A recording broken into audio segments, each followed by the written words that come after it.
ரிஷபராசி 2025 குரு பெயர்ச்சி பலன்கள். இந்த 2025 குரு பெயர்ச்சி எப்படி இருக்கும்? இப்போ உங்கள் ராசியிலே இருக்கக்கூடிய குரு பகவான் மே மாதம் 14ஆம் தேதி உங்கள் ராசிக்கு 2ஆம் இடத்துல மிதுனத்துக்கு அவர் செல்கிறார்.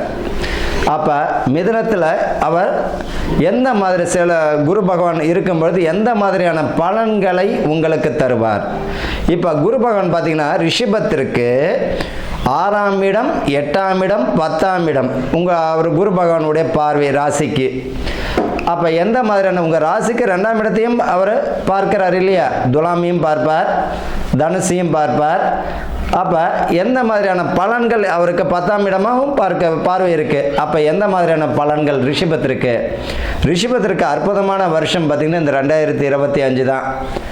குடும்பத்தில் பார்த்திங்கன்னா பிரிவினைகள் ஏற்கனவே இருந்த பிரிவினைகள் விலகக்கூடியது. குடும்பத்தில் ஒற்றுமை அற்புதமாக தரும். ஐயா பேசாமல் இருக்கும், எங்கள் பங்காளியோட அண்ணன் தம்பிங்கள்ட்ட பேச்சுவார்த்தையே இல்லை, எங்கள் அக்கா தங்கச்சிங்கள்ட்ட பேச்சுவார்த்தையே இல்லை, சகோதர ஒற்றுமை இல்லாமல் இருக்குது. எல்லாமே பார்த்திங்கன்னா ஒரு சுபகாரியங்கள் சுப விஷயங்கள் நடக்க போகுது. அப்போ சுப விஷயங்கள் சுபகாரியங்கள் நடக்கும்போது என்ன ஆகும்? பிரிந்த குடும்பங்கள் ஆட்டோமேட்டிக்காக ஒன்றாயிடும். கெட்டியாக பிடிச்சிக்க வேண்டியது தான். சிலவர் பார்த்திங்கன்னா பெற்றோரிடமே பேச்சுவார்த்தையே இல்லாமல் இருக்கும். ஆனால் இந்த ரிஷபத்திற்கு இனிமேல் அற்புதமான வருஷம்.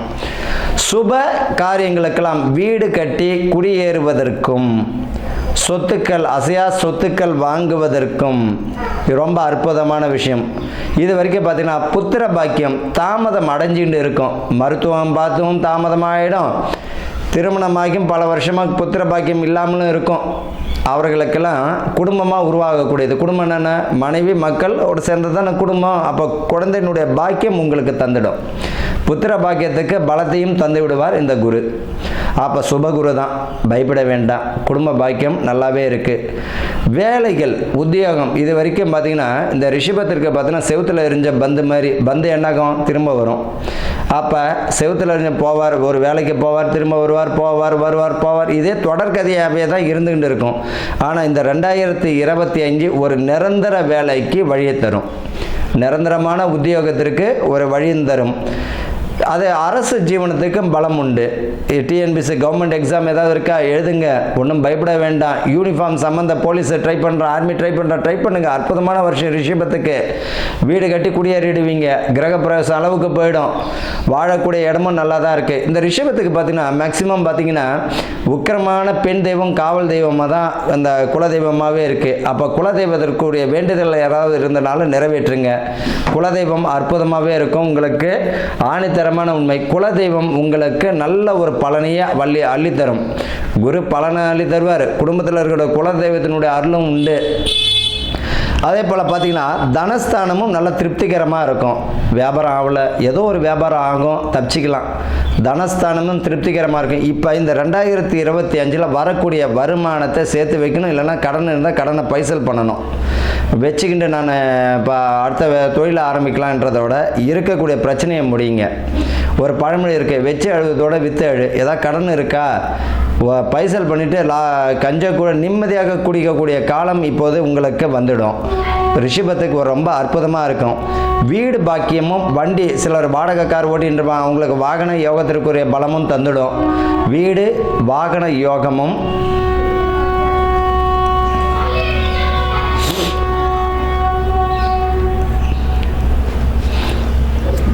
வீடு வாகனத்திற்குரிய யோகமும் வந்துடும். சிலர் பார்த்தீங்கன்னா வாடகை வண்டி ஓட்டின்னு இருப்பாங்க, அவங்களுக்கு வாகன யோகமும் இந்த வருஷம் தந்துடும். கவலைப்பட வேண்டாம். திருமணம் ரொம்ப எளிமையான முறையில் இது வரைக்கும் 31 வயசு ஆயிடுச்சு, 35 ஆயிடுச்சு. அதே போல் திருமணத்திற்குரிய பாக்கியம் வந்துடும். சிலருக்கு பார்த்தீங்கன்னா விவாகரத்தாக இருக்கும், மறுமணத்துக்கு ட்ரை பண்ணிட்டு இருப்பாங்க, அவங்களுக்கு ரொம்ப அற்புதமான வருஷம். திருமணத்திற்குரிய பாக்கியம் கை கொடுக்கும். புத்திர பாக்கியம் உண்டு. அதே போல் மருத்துவம் நான் ட்ரீட்மெண்ட்டுக்கு போகலான்னு நினைக்கிறவங்களாம் இந்த ரிஷபம் தாராளமாக ட்ரீட்மெண்ட் பார்க்கலாம். புத்திர பாக்கியத்துக்காக அதுவும் பலத்தை தரும். வீடு பாக்கியம் தரும். அதே போல் வெற்றி மேலே வெற்றி தரக்கூடிய வருஷம். ஆனால் ஒரு விஷயத்தை விஷயத்தை புரிஞ்சுக்கணும். ஒரு விஷயத்தை செய்கிறோம் அப்படின்னம்னா அந்த பாக்கியம் நம்மளுக்கு வீடு கட்டக்கூடிய பாக்கியம் சொல்லிட்டாரு, பணம் இருந்தால் தானே வீடு கட்டுவேன். அப்போ அந்த வீடு சிலர் பார்த்திங்கன்னா முக்கால்வாசி கட்டிட்டு லிண்டர் வரைக்கும் கட்டிட்டு மேலே முடிக்காமல் இருப்பாங்க.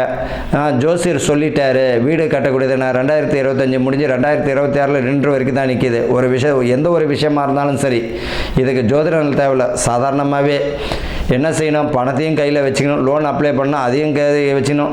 முழுமையான ஒரு வீடு முடிக்கக்கூடிய அளவிற்கு பணத்தை வந்து தயார் பண்ணிட்டு அதுக்கப்புறம் இறங்கும் போது ஆட்டோமேட்டிக்காக சில தடைகள் இருந்தாலும் முடிச்சு கொடுப்பார். நான் வந்து 1000 ரூபாய் வச்சுக்கணும் வீடு ஆசைப்படுறதுல எந்த விதத்தில் நியாயம்? அப்போ இது வந்து ஜோதிடம் என்பது நம்பிக்கையாக எடுத்துக்கணுமே தவிர மூட நம்பிக்கையாக போகக்கூடாது. அப்போ இந்த டைமில் என்ன செய்யும், குரு பாக்கியம் என்னது, 2ஆம் இடத்துல வரும்போது சுப குருவாக இருப்பார், நல்ல விஷயங்களை கற்றுக் கொடுப்பார். அதே போல் பார்த்திங்கன்னா சிலருக்கு மரண பயம் அதிகமாக இருக்கும் இந்த காலகட்டத்தில். இந்த 60 வயசு தாண்டினவங்களுக்கெல்லாம் பார்த்திங்கன்னா மரண பயம், சம்பந்தம் இல்லாத ஒரு பயம், அதாயிடுமோ இதாயிடுமோ இது நடக்குமோ அது நடக்குமோ, அந்த மரண பயத்தை விளக்கக்கூடிய வருஷம் ரிஷபராசி இருக்குது.